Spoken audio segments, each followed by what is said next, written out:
వచ్చినట్టుంది గురువు గారు. అందుకే ముగ్గు కారినట్టు నీళ్లు కూడా కారుతున్నాయి.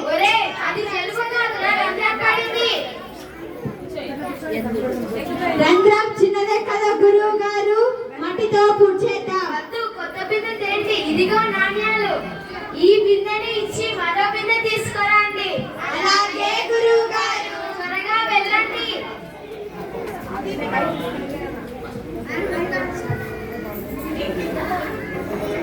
ఏమి కావాలి?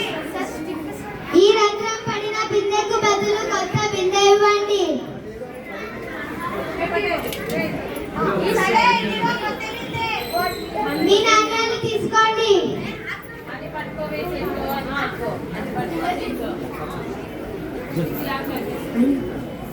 ఇంకా నాణ్యాలు మిగిలినాయా?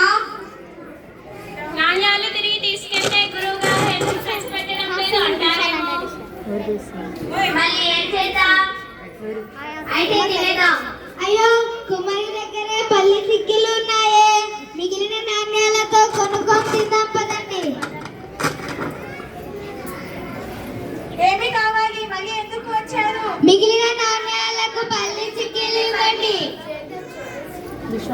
సరే, ఇదిగో పల్లి చిక్కీలు.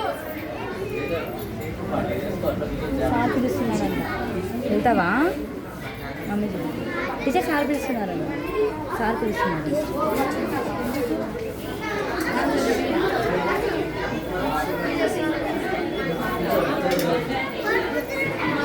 అబ్బా, ఎంత రుచిగా ఉన్నాయి.